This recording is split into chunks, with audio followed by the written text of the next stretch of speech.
Hi friends, ಇವತ್ತು ಕಾಯಿ ಪಲ್ಯ ಅಕ್ಕಿ ರೊಟ್ಟಿ ಹೇಗೆ ಮಾಡೋದು ನೋಡೋಣ. ಮೊದಲಿಗೆ ಟೊಮೆಟೊ, ಈರುಳ್ಳಿ, ಕೊತ್ತಂಬರಿ ಸೊಪ್ಪು ಹೆಚ್ಚಿ ಆನಂತರ ಬಾಣಲಿಗೆ ಎಣ್ಣೆ ಕಾದ್ಮೇಲೆ ಅದಕ್ಕೆ ಸಾಸಿವೆ, ಸ್ವಲ್ಪ ಜೀರಿಗೆ,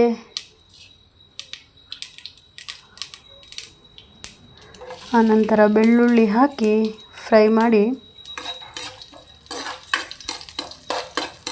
ಬೆಳ್ಳುಳ್ಳಿ ಫ್ರೈ ಆದಮೇಲೆ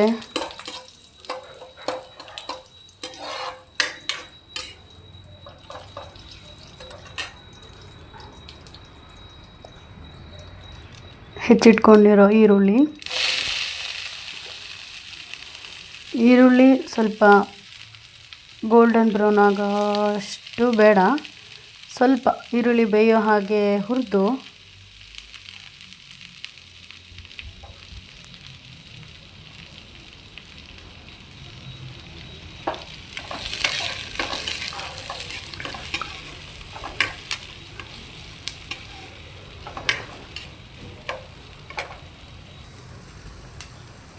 ಆಮೇಲೆ ಈರುಳ್ಳಿ ಫ್ರೈ ಆದಮೇಲೆ ಟೊಮೆಟೊ ಹಾಕಿ ಸ್ವಲ್ಪ ಉಪ್ಪು, ಅರಿಶಿನ ಹುಡಿ ಹಾಕಿ ಟೊಮೆಟೊ ಕರಗೋ ಹಾಗೆ ಫ್ರೈ ಮಾಡ್ಕೊಬೇಕು.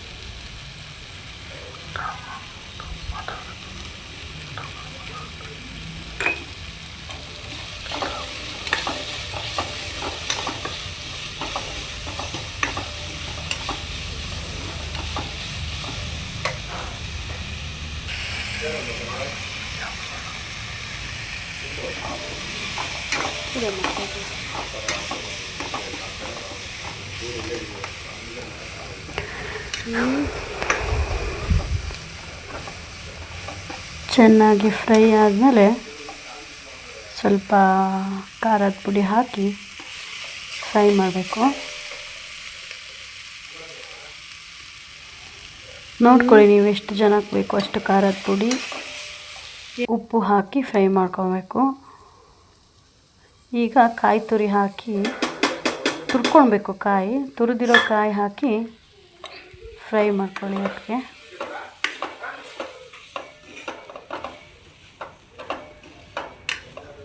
ಆನಂತರ ಕೊತ್ತಂಬರಿ ಸೊಪ್ಪು ಚೆನ್ನಾಗಿ ತಿರುಗಿಸಿ ಆದಮೇಲೆ ಸ್ವಲ್ಪ ಕೊತ್ತಂಬರಿ ಸೊಪ್ಪು ಹಾಕಿ ಸ್ವಲ್ಪ ಬಿಸಿ ಆದರೆ ಸಾಕು, ಜಾಸ್ತಿ ಏನು ಬೇಡ.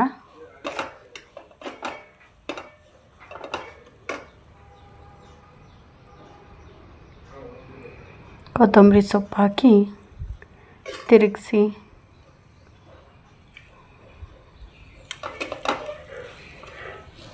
ಸಾಕು, ಅಷ್ಟೆ.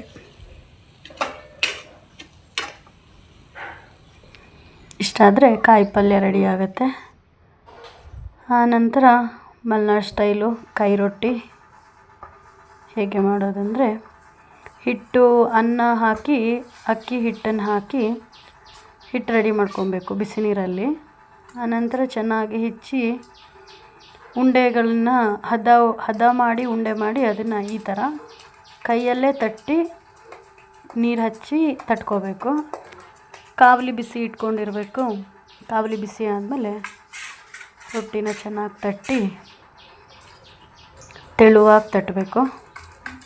ಒಂದು ತಟ್ಟೆಯಲ್ಲಿ ನೀರು ಹಚ್ಚಿ ಕೈಯಲ್ಲಿ ಹೀಗೆ ಅಡ್ಜಸ್ಟ್ ಮಾಡಿ ರೌಂಡ್ ಶೇಪ್ ತಂದು ತೆಳ್ಳಗೆ ತಟ್ಕೋಬೇಕು.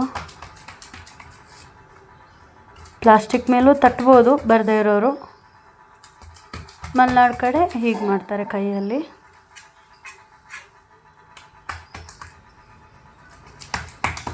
ಈ ರೊಟ್ಟಿಗೆ ಅನ್ನ ಹಾಕಿ ಉಪ್ಪು ಹಾಕಿ ನೀರು ಹಾಕಿ ಕುದಿ ಬರಿಸಿ ಅದಾದಮೇಲೆ ಅಕ್ಕಿ ಹಿಟ್ಟು ಹಾಕಿ ಹಿಟ್ಟು ಕುದಿಸ್ಬೇಕು.